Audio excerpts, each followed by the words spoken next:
You know, there's so much to see in Guatemala that it's really hard to do it all. But, you know, I was fortunate to be able to live there for 1 year, so I made my best attempt to see as much of the country as possible. In August of 2021, you know, being a visiting professor at the Universidad Francisco Marroquín in Guatemala City, I was fortunate to be invited on a little trip with some of UFM's supporters who were in town during the celebration of the university's 50th anniversary. One of my colleagues at the university, Lisa Hankel, who is from the United States but has been living in Guatemala since the 1970s, she actually has really, has a really great grasp on all things Guatemala and especially the indigenous culture.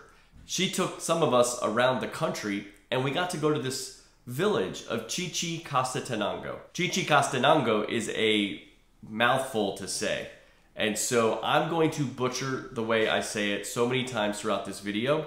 Every time I do, I will put the text on the screen so you can see how it is actually spelled, and hopefully you can try to pronounce it yourself. But you know, my first time there, I totally did not have a grasp of how to say the name Chichicastenango. So, but the best way to just be safe when you're trying to pronounce the name of the city is just say ChiChi. That's why they've got a nickname, ChiChi, right?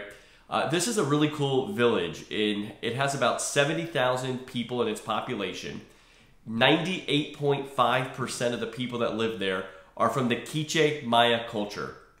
And actually about 70% of them speak that language, the Quiche Mayan dialect. Now there's something like 23 different languages spoken in Guatemala, and one is Spanish. The other 22 are the indigenous Mayan languages. And so one of those 22 is the Quiche Maya language, which is very much the predominant language in Chichicastenango. So you see how you can do the Quiche and the ChiCi? I mean, it's very confusing. ChiCi is very emblematic of the syncretism you see throughout much of Latin America. And that's the syncretism between the indigenous culture and the Spanish culture, and that also means the Christian culture. You know, I saw this when I was in Peru, particularly in Cusco, Peru, with the Inca and the Spanish, but I also saw this here in Guatemala between, you know, the Maya culture and the Spanish. And so you've got, you know, different cultures, different traditions, and that includes religion, right?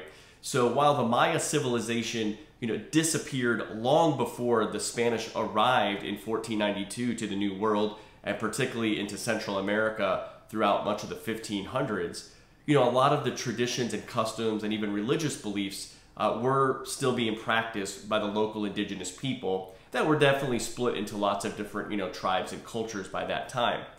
But by the time the Spanish arrived, the Spanish, one of their goals was to Christianize the indigenous population, bring them to Jesus Christ, right? Bring them to Christianity. And so that was part of their goal. And so you actually see what happens here is a lot of the indigenous people did convert to Christianity, but still held on to a lot of their Mayan customs and traditions, and in some ways, some of their Maya religious beliefs as well. Seems a little bit confusing for somebody who, you know, is coming into that culture from the outside. How can the same person kind of practice both of those things? But you see this in a lot of places in Latin America, and I saw it in Chichicastenango as well. One of the most iconic sites in ChiCi is Iglesia San Tomas. That's the Church of St. Thomas. And it's a beautiful white church, and it's right at the center of the city. It's really the heart of the place. In fact, I've seen this church in a lot of documentaries that actually show things about, you know, the Maya and the Spanish and the syncretism. I didn't realize it at the time until a little bit later, like, wow, until I saw it, you're like, I've seen this before somewhere. This is where it's at. It's in Chichicastenango. So what's really neat there, though, is why is that church, the Church of St. Tomas, there? First of all, it's been there for 400 years. The Spanish put it there. Why did they choose that site? Well, this happens in a lot of places that the Spanish came across, especially in Latin America. They basically identified that this was an area that was of special sacred religious space to the local indigenous people. And so there was actually a temple there, you know, for the Mayan culture there. And the Spanish put the Church of St. Tomas on the same spot as the temple. They do this all throughout the Americas. The reason they do that is because the Spanish understand that that space is sacred to the local people. So they want to show the people, this space is sacred, so we're going to put what we think is sacred on that space to help convert you to be able to practice and worship in that space. You know, let's worship together, but we're going to show you a new path of worship. That's basically what the Spanish are doing there. But what's also interesting there is when they built that church, and maybe it's a cathedral of some sort, there are 18 steps leading up to the church door. 18 steps. Why 18 steps? Well, there are 18 months in the Maya calendar. So each of those steps leading up to the Church of St. Tomas actually represents each of the months of the Mayan calendar. So again, using the local indigenous customs and traditions to try to show them a new path, a new way. And for the Spanish, you know, that was Christianity, and particularly at that time, Catholicism. What was also going on at that St. Thomas church, though, you know, at the bottom of those 18 steps, there was actually incense being burned in like a Mayan ritual. I also saw this in the cemetery, the incense being burned. So again, with the church there, the 18 steps representing the Maya calendar, the incense being burned at the bottom, but you go into the church and it's a celebration of Christianity, a Catholic mass, you know, going on. So really super interesting syncretism going on there in ChiCi. Another really cool part of the syncretism going on right there in ChiCi, I discovered this really colorful cemetery. There is nothing like a Maya cemetery. If you're coming in and out of a city that has a really pronounced Mayan cemetery, you will see it right away. As we were coming in, I was like, what is that? It looks like all these little houses. They're all different colors, pink and purple and blue and yellow and everything. It's just so colorful. And it's these little like mausoleums. And when I say little, some of them are bigger than me. And considering I'm about 6 feet tall, and that many people in Guatemala are much shorter than me, I gotta imagine that's pretty tall for most people in Guatemala as well. Well, I don't know everything about this, so I might be getting this wrong, some details. But what I will say from what I observed is these are like little houses for people in your family that passed away. And on certain days of the week, maybe on Sundays, certain days of the year, maybe All Saints Day in November, you know, the people of your family come and sit with you, the deceased relative, because they really believe that, you know, the living and the dead coexist together. And so it's really a great celebration of life and really something beautiful. And they don't believe that, you know, death here on earth is the end, right? Whether it's the Maya culture or the Christian culture, they believe there's something beyond, right? So they're going to celebrate your life and do it in a very colorful way in these cemeteries. Now, when I was there on a Sunday, and it was also during COVID time, so there were some restrictions on, you know, the number of people that could be there and the number of funerals that could be taking place and things like that. So when I did see families gathering at a particular grave or maybe something that might have been going on like a funeral, I just kind of kept my distance. But this was a massive, massive cemetery. Like I said, you can see it right when you enter the city, and I walked all around it. But what was really interesting to me was the syncretism going on right there. Again, it's a Mayan cemetery. Here's a village of about 98.5% of the people are of Mayan descent. And yet, even though you had all these, you know, Mayan traditions going on there, you had incense being burned, most of the graves actually had little Christian crosses, right? So really interesting, that blend of Christianity and Maya tradition, even in the cemetery. So I think one of the reasons Lissa took us to ChiCi on a Sunday was there is this massive Sunday market. It is like a massive flea market.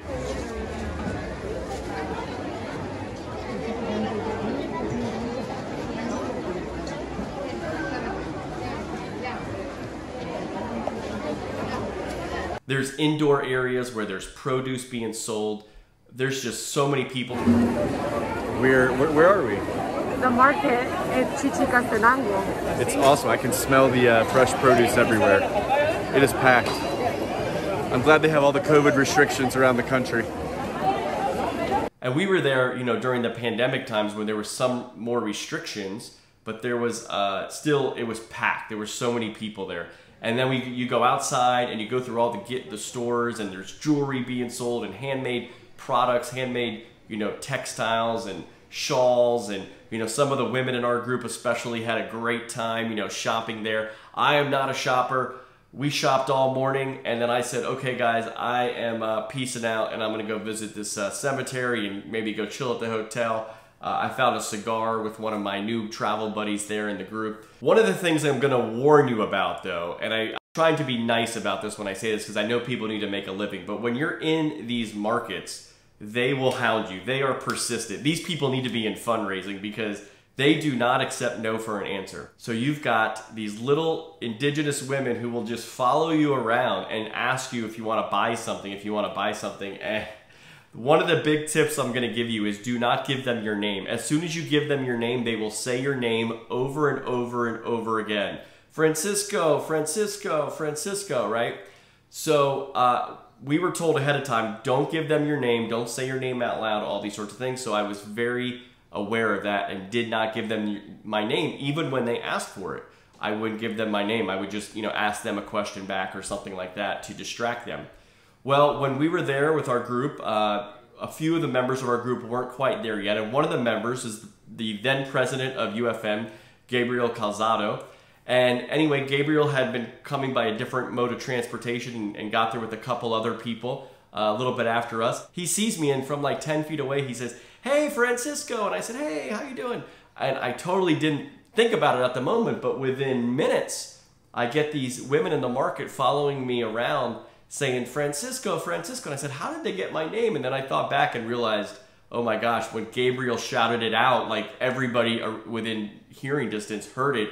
And now I got multiple people in the market following me around. They don't just follow you around the market, they will follow you around the streets. One of them followed me all the way back to my hotel, which was quite a good 5 or 10 minute walk. And I just kept telling her no, I wasn't interested in whatever she was trying to sell me. Finally, she pointed me in the right direction. I was looking for the cemetery. So at that moment, I kind of broke down and bought something off her. She was very helpful to me. I'm not really one in bringing back a lot of stuff. I tried to be as minimalistic as I can be, especially when I'm traveling, especially when I've been living in a country for a year. I'll sometimes buy some gifts for other people. That day, I think I bought some bookmarks and a few other little things, but I really just try not to do that. So I kind of feel a little bit bad, I'm not buying stuff off of them, but it's just a lot of stuff I don't want to bring back or carry around with me.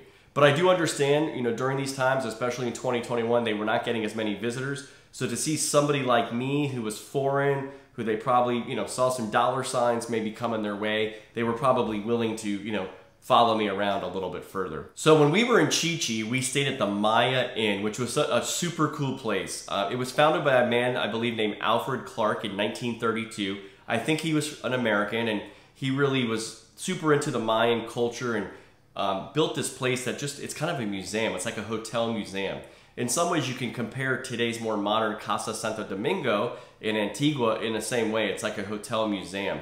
But this is kind of older and a little more rustic, and it doesn't really look super fancy from the outside or anything. It's definitely not fancy, but it's just really cool. The rooms are very unique. You've got old chests and really nice beds with really cool wood frames and everything. And you got this fireplace in all the rooms, and if you'd like them to light it, you just request the front desk that somebody come and light it in the evening. And even though it was August, it got pretty cool up there. It's kind of a little bit more elevated, and so you actually, the rooms do get pretty cool at night. I think maybe in the 50s in terms of Fahrenheit.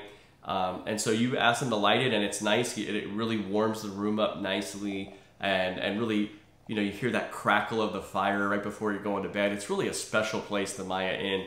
So it's a nice place to just wander around, take it in, look at some of the art and some of the statues. Some of that art and some of those sculptures are in your room or right outside your room in the hallways. It's just a super cool place. And so one of the cool things we did at the Mayan Inn is, Lisa had arranged for us to have a private dinner for our group. And then after dinner, we went into a separate room, and she had also arranged for some local indigenous people to come and do a performance for us. Now, you might look at some of this video and think, okay, this looks like cultural appropriation here. But actually it was not. It was the real authentic thing. And you've got, a family that came.